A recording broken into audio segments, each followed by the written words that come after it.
Bismillahirrahmanirrahim.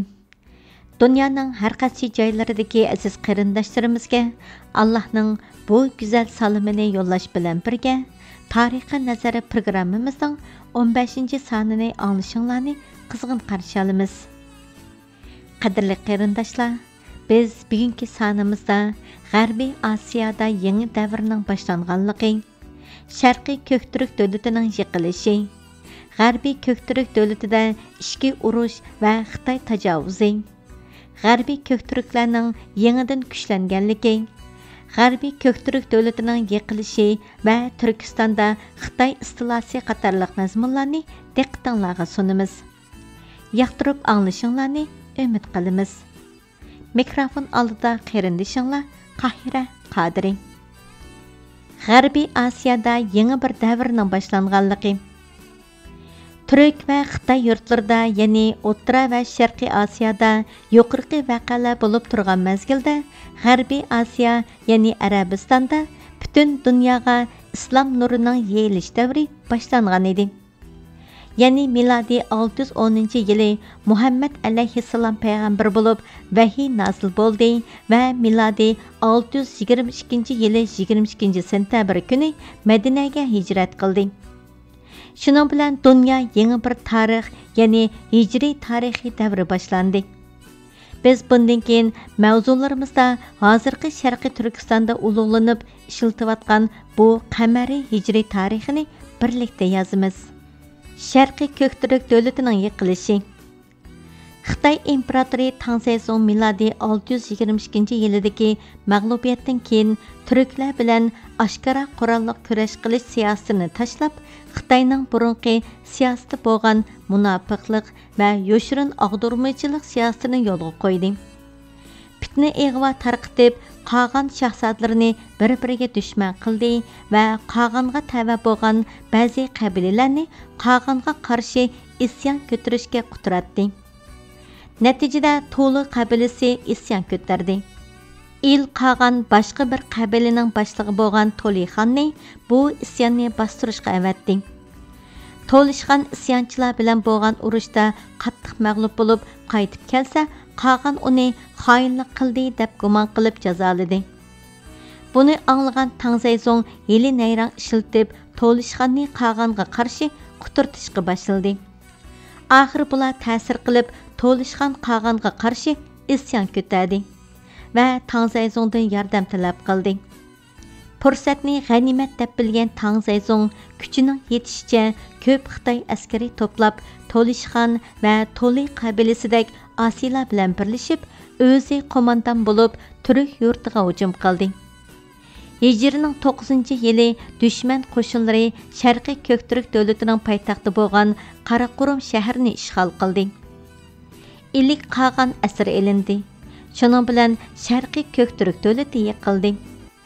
Xitoyga yordamchi bo'lgan yuqorqi xoinlarmi Xitoy xizmatkori va erkinligi bo'lmagan razil qullardan bo'lib yashadi. G'arbiy Ko'kturk davlatida ichki urush va Xitoy tajovuzi. Sharqiy Ko'kturk davlati yiqilgandan keyin Xitoyliklar G'arbiy Ko'kturk davlatini fitna fasod terish va Turk davlatini og'dirish harakatlarini boshladi. Hijrining 12-yili G'arbiy Ko'kturk xoni Kunxon vafot bo'ldi va o'g'illari orasida taxt talashish majrolari boshlandi. Ikki o'g'ildan birisi Issiqko'lning g'arbidagi 5 Turk qabilasi bilan birlashib, Talas shahrini poytaxt qilib, o'zini qolgan e'lon qildi. Yana bir o'g'li Issiqko'lning sharqidan Bariko'lgacha bo'lgan 5 Turk qabilasi bilan birlashib, u yerlarda qolganlik da'vosi qilg'ili boshladi. Bu fitna fasodlar jarayonida Sharqiy Turkistonning janubidagi Quchu, Kingit va Olti shahar xonliqlari qatorliqlar bir taraf bo'lib, hech qaysi qolganga tava bo'lmagan edi. Bu vaziyat hijriy 19-yilgacha davom qildi. Xitoy imperatori Tang Sezong g'arbida bu fitna fasodlarni texmo ulg'aytish uchun mumkin bo'lgan butun chora-tadbirlarni ishga solmoqda edi. Turk shahzodlarga va yurtning kattalarga yoshirincha so'q salom yo'llab, ularga yordam qiladiganligini aytib, ittifoqsizlikning urug'ini chashmoqda edi. Ахыры Таңзайсоң мәркәзнең ajizlashqanligidan foydalanib, Sharqiy Turkistonga askar yo'llag'ili boshladi. Xitoyga chegirdash bo'lgan Quchixonni qattiq turib mudofaa qilgan bo'lsa-mu, Hijrning 19-yili Quchixonni mag'lub bo'lib, bu o'lka Xitoylarning qo'liga tushib ketdi. Xitoylar texmo ilgirlab Kingit xonligiga hujum qildi. Kingit xoni 4 yil qattiq qarshi turgan bo'lsa-mu, Xitoylar oxiri Hijri 24-yili Kingitni ishg'ol qildi. Ondan keyin navbat Quchaga keldi. Qucha xonimi uda 4 yil urushib, Hijri 28-yili mag'lub bo'ldi va Quchamo Xitoylarning qo'liga tushib ketdi. G'arbiy ko'kturi Qag'anning Iran shohi Yazdigarga yordam qilib, islom arab askarlari bilan urushganligi. Bu vaqtda Payg'ambar alayhissalom vafot bo'lib, Hazrati Umarning xalifalik davrida musulmonlar Iranning xili ko'p joylarini fath qilgan edi. Hijrining 23, ya'ni milodiy 644-yili Iran Sasani shohlarining oxirgisi bo'lgan Yazdigard musulmonlardan mag'lub bo'lib qechib, Amu daryosidan o'tib, Talasdagi ko'kturuq Qag'andan panoh tiladi va uningdan yordam talab qildi. Qag'an uningga nurg'un askar bilan yordam qilib, yo'lga soldi. Yazdigar Qag'anning turk askarlari bilan kuchlanib, islom askarlari bilan to'xtamasdan urushdi. Oxiri Marva shahrigacha qadar bo'lgan o'lkalarni qaytarib oldi. Marva shahri yanida islom amri Ahnaf bin Qaysning rahbarligidagi islomning eng qudratli qo'shini bilan intayin shiddatli urush bo'ldi. Urush taza qiziyotgan bir chaqda Xitoyning Kingitni ishg'ol qilganligi xabari kelib, Qag'andan turk askarlarining darhol qaytishiga buyruq keldi va bu buyruqqa binoan turk askarlari Ahnaf bin Qays bilan urushmay qaytib ketdi. Islom tarixida bu hodisani Janobi Allohning musulmonlarga ato qilgan bir nusrati deb tunaymiz deb yozadi.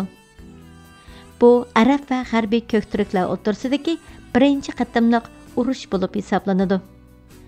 G'arbiy ko'kturklarning yangidan kuchlanganligi. Hijrining 28, ya'ni milodiy 649-yili Tunxon Qag'anning o'g'illaridan Qulaqxon o'ziga qarshi chiqqan butun kuchlarni mag'lub qilib, g'arbiy ko'kturk davlatini birlikka keltirib, o'zini Qag'on deb e'lon qildi va Turkistondagi butun cho'ng-kichik xon va baglarni o'z bayrog'i ostida birlashtirdi. Qucha, Kingit va Quchudagi ishg'oliyatchi Xitoy qo'shinlarini tamoman yo'qotib, bu joylarni asoratdan qutqazdi. Shuning bilan milodiy 650-yilida G'arbiy ko'kturk davlati yangi boshdan kuchlandi. G'arbiy ko'kturk davlatining yiqilishi va Turkistonda Xitoy istilosi. G'arbiy ko'kturk Qag'anni Qulaqxonning butun turk xonlarini birlashtirganligidan Xitoy imperatori qattiq qo'rqib ketdi. Turklarning kuchlanib ketishini to'sish uchun ming bir choralarni ishga solgan bo'lsa-mu, muvaffaq bo'lolmadi. Oxirida Xitoy davlati butun kuchi bilan turk davlatiga hujum qilib, uni yo'qotish yoki hech bo'lmaganda kuchlanib qudrat tepishini to'sishni qo'lga keltirishni qaror qildi. Hijrining 35, ya'ni milodiy 656-yili Xitoyning ayol imperatori Vuzetian g'arbiy ko'kturk davlatiga nihoyatda cho'ng bir qo'shin bilan 3 qo'ldan hujum boshladi. Birinchi qo'ldan Oltoyga hujum qilib, Ertish daryosi bo'yidagi Qarluq qatorliq turk qabilalar bilan bir qancha qatimliq urushlardan keyin Qarluqlar mag'lub bo'ldi. Ikkinchi qo'ldan hujum boshlagan Xitoy askarlari Emil, ya'ni bugungi cho'chakka hujum qilib, Tarutay tog'lari etaklariga yig'ilgan turk askarlarini mag'lub qildi. Uchinchi qo'ldan hujumga o'tgan Xitoy qo'shinlari Quchini besib oldi.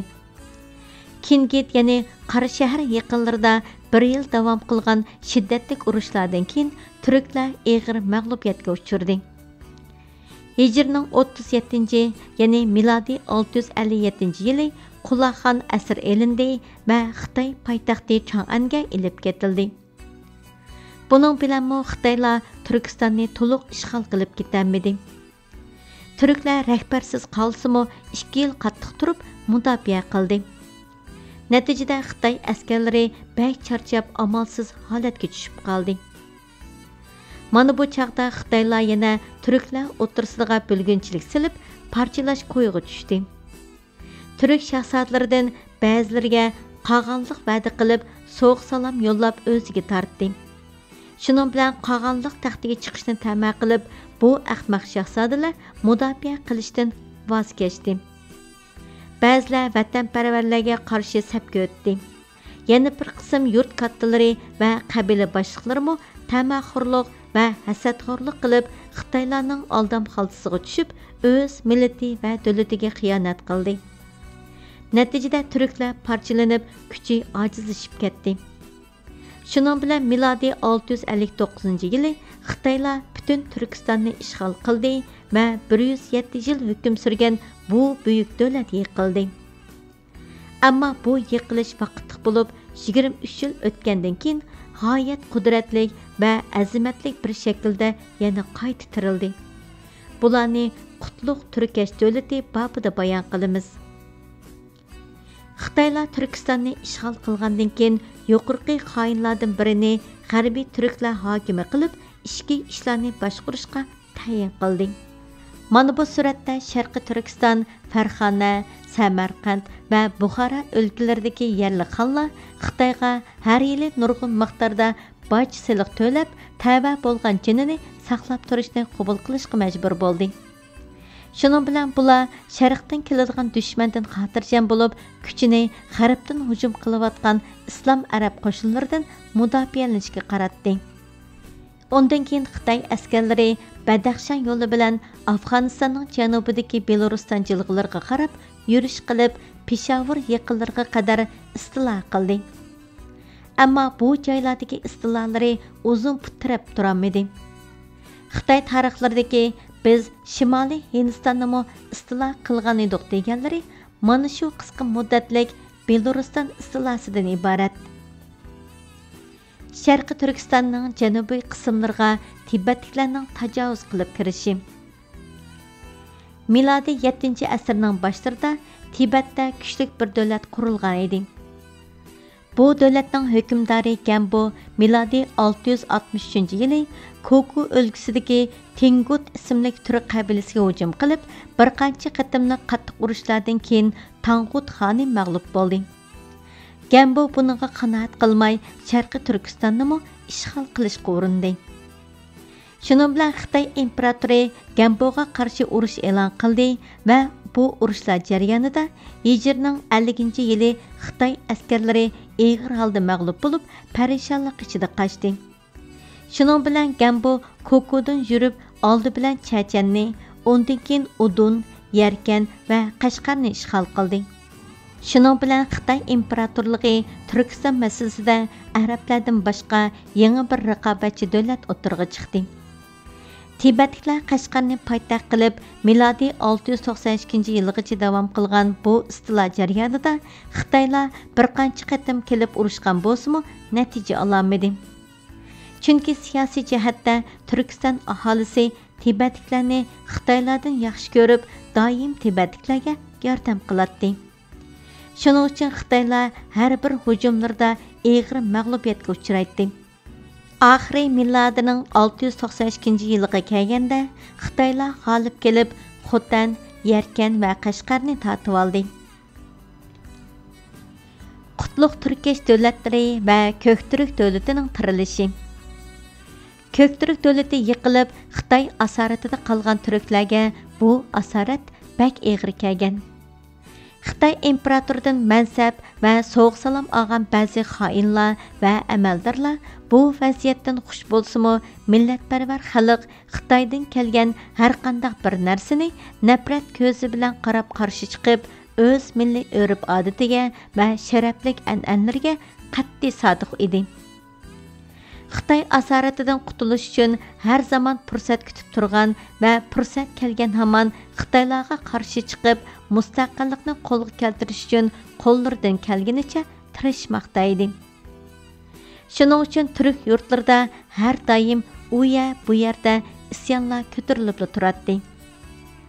Oxiri tuvanda bayon qilingan 2 qatimliq inqilob muvaffaqiyat qozonib, Türkler Xitay asaratidan qutuldi va Көктürk dövləti yeni başdan tirildi. Şərqdə Qutlıq dövləti. Urxun abidlərdə yazılğanığa görə Көктürk hökümdarlarının avlodlaridan 70 bək isimlik bir hökümdar bo'lib, u kishi O'ttikent shahri atrofidagi turklarga Xitoy imperatoriga tava sifati bilan hukmronlik qiladi. 70 bəkning o'g'li Iltarish bək yeniga 17 kishilik bir quvvat to'plab, Hijrning 60-yili tuyuqsiz O'ttikent shahriga hujum qilib, shahardagi Xitoylarni tamoman yo'qotib o'tirg'i chiqdi. Va uningga qo'shilganlar shu kunila 70 atliq kishiga yetdi. Qisqagina bir vaqt ichida 700 atliq askarga ega bo'lib, bu qahramon Xitoylarga qarshi urush e'lon qildi va butun turk millatini Xitoyga qarshi inqilobga qatnashishga chaqirdi. Buning bilan Shimoliy Mo'g'ulistondagi butun turklar Iltarish Bekning mustaqillik bayrog'i ostiga birlashdi va Iltarish Bekka İdat Şad degan unvonni berdilar. Miladi 682-yili Iltarish Bek İdat Şad butun Mo'g'ulistondagi Xitoy askarlarini haydab chiqarib, turk istiqlolini e'lon qildi. Millat Iltarish Bek İdat Şadni Qag'an sayildi. Çin tarixlariga qaraganda bu Qag'anning unvoni Qutlug' ekan. Bu Muborak podshoh deganlikdir. Lekin Urxun Mangu tashqa yozilgan xatlarda bu unvon zikr qilinmay ismi Iltarish Qag'an va davlati, ya'ni Turk davlati deb yozilgan. Mana shuning bilan Sharqiy Көктürk davlati qayta tirildi. Iltarish Qag'an Hijri 72-yili vafot bo'lib, o'rniga inisi Qapag'an xon Qag'anlik taxtiga chiqdi. Xitoy tarixchilari bu Qag'anning ismini Muchu deb yozadi. Qapag'an Qag'an sharqda muhim g'alabalarni qo'lga keltirib, Manjuriya va Koreya qatorliq yurtlarni ishg'ol qildi. Qadrli anglovchilar, shunday qilib vaqt munosabati bilan Tarixga nazar programmamizning 15-soni mushada oxirlashdi. Ko'ngil qo'yib anglaganinglarga rahmat. Kelak sonda ko'rishaylik. Allohga omonat.